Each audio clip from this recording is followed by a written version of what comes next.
Hi hello नमस्कार, मी नीता. ह्या व्लॉगमध्ये मी तुमचं मनापासून स्वागत करते. तर इथे मी 2 ब्लाऊज घेतलेले आहेत कटिंग करायला आणि एक पिंक कलरचं मी अस्तर कट केलेलं आहे आणि ग्रीन कलरचं आहे ते मी कट करायला लागलेले आहे. पण ग्रीन कलरचं मला ना कट पीस आहे, म्हणजे ते 2x2चा पीस आहे जैन सेल आणि त्याला अस्तर न लावता शिवायचं आहे. त्याच्यामुळे मी जो अस्तर केलेला कट आहे एकच माप पडेल म्हणून मग मी तो हा जो पीस आहे तो मी कट पीस कट केलेला आहे आणि मेन फॅब्रिक आता मला पिंक कलरचा पीस आहे डिझायनर साडीवरचा, तर तो कट करायचा आहे. आणि असे मिळून 2 आहेत, एक अस्तरचा आणि एक साधा ब्लाऊज. तर अस्तरच्या ब्लाऊजची शिलाई मी 280 रुपये घेते आणि साध्या ब्लाऊजची शिलाई मी 80 रुपये घेते. तर मी तुमच्या भागामध्ये किती शिलाई घेता नक्की कमेंट करून सांगत जावा. तर हा ग्रीन कलरचा पीस माझा झालेला आहे कट करायचा आणि आता मी तुम्हाला दाखवते डिझायनर साडीवरचा पिंक कलरचा पीस कसा आहे. आणि ह्याचं स्टिचिंग झाल्यावर परत मी तुमच्यावर शेअर करणार आहे. पण त्याच्या अगोदर जे कोणी आपल्या चॅनलवर नवीन असेल तर प्लीज चॅनल अगोदर सबस्क्राईब करा, लाईक करा, शेअर करा, कमेंट करा. आणि काही तुम्हाला ब्लाऊजमध्ये किंवा ड्रेसमध्ये जर प्रॉब्लेम असेल तर नक्की कमेंट करून विचारा, किंवा एखादी कटिंग जर तुम्हाला पाहिजे असेल तीसुद्धा तुम्ही विचारू शकता. तर इथे मी क्रॉसपट्टी पण काढून घेतली आणि ग्रीन कलरची मी डबल क्रॉसपट्टी घेतलेली आहे. तर हे ब्लाऊज शक्यतो मला वाटते एकच ब्लाऊज होईल, कारण दुसऱ्या दिवशी मला भरपूर काम आहे आणि संध्याकाळी मी हे 7 वाजता ब्लाऊज कट करायला घेतलेलं आहे. तर त्याच्यामुळे मला वाटतं साधारणतः 9-10 वाजेपर्यंत एकच ब्लाऊज होईल कट करून.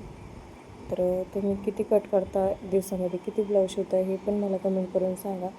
तर हे ब्लाऊज माझं चाललेलं आहे थोडंसं दमाने, कारण कंटाळा खूप आलेला आहे. त्याच्यामुळे माझं काम थोडंसं दमाने चाललेलं आहे, हळूहळू हळूहळू जसा टाईम भेटेल तसं, कारण भरपूर कंटाळा आला आहे. आणि काय झालं तर मी फॅन वगैरे बंद केलं आणि खूप गरम होत होतं, कारण ब्लाऊजच मला कट करायला येणं इतका फॅन फास्टमध्ये, पण ते ब्लाऊज काढायचं वाऱ्याने उडायचं. त्याच्यामुळे मी फॅन बंद केलं आणि खूप गरम व्हायला लागले, तर माझी एनर्जी थोडीशी डाऊन झाली. त्याच्यानंतर तुम्हाला दाखवते मी इथं खाली पीस पडलेला आहे मेन फॅब्रिक पिंक कलरचं आणि खूप सुंदर ही साडी आहे बघा. आणि एकदम छान अशी ही डिझायनर साडी आहे. पुढून याला गळा आलेला आहे प्रिन्सेस कट, पण आपण हा ओल्ड लेडीसाठी शिवत आहोत त्याच्यामुळे त्यांना कटही पाहिजे आणि मग त्याला फ्रंटला टी डिझाईनचा काहीच उपयोग नाही म्हणून आपण ती बॅकला टाकलेलं आहे. कारण ओल्ड लेडीज प्रिन्सेस कट वापरत नाहीत, मग ती डिझाईनचं काय करायचं म्हणून मग ते आपण बॅकला टाकू, म्हणजे छान वाटेल. तर बॅकला टाकलेली आहे ती डिझाईन आणि स्लीव्जला पण आलेलं आहे, तर स्लीव्जला पण आपण सेम तशी डिझाईन घेणार आहोत. आणि माप थोडंसं छोटं आहे त्याच्यामुळे हा ब्लाऊज मला ॲक्युरेट बसलेला आहे कटिंग करताना. नाहीतर असे ब्लाऊज शक्यतो कट करायला खूप जड जातात. तर कोणाकोणाला जड जातात नक्की कमेंट करून सांगा, कारण एखाद्याचं माप भरपूर मोठं असेल 40, 42, 38 किंवा 36 आणि स्लीव्ज पण तुमच्या 9, 9.5, 10, 11 असेल स्लीवची, तर तुमचं ह्याच्यामध्ये ब्लाऊज कट करणं खूप कठीण असतं. हे आम्हा टेलर लोकांनाच माहिती असतं, खूप कठीण असतं. तर ह्यांची स्लीव्ज पण 7 इंच होते आणि चेस्ट पण 32 होते, त्याच्यामुळे हा ब्लाऊज त्याच्यामध्ये बसला नाही. तर शक्यतो ही डिझाईन त्याच्यामध्ये आली नसते. एकतर छोट्या स्लीव्ज धरावं लागल्या असत्या आणि छातीला पण आपण साईडला जोड देऊनच हा ब्लाऊज कंप्लीट करावा लागला असता, पण माप छोटा असल्यामुळे हा ब्लाऊज कंप्लीट झाला. त्याच्यानंतर तुम्हाला दाखवते बघा, हे सगळं कटिंग वगैरे केलं आणि स्टिचिंगला पण मी घेणार आहे. तर कटिंग करायला मी आता थोडंसं दमान चाललं तुम्हाला म्हणलं होतं, कारण हा फॅब्रिक खूप उडतं आहे वाऱ्याने आणि मी फॅन बंद केलेला होता.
तर हेच ते ब्लाऊज झालेले आहेत आता माझ्याकडून शिवून स्टिच केलेले आहेत मी.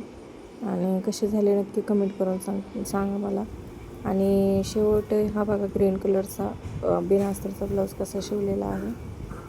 आणि अस्तरचा ब्लाऊज पण खूप सुंदर झालेला आहे. तर आपल्या चॅनल नक्की लाईक करा, शेअर करा, फॉलो करा. भेटूया पुन्हा छान शिवणे. तोपर्यंत बाय.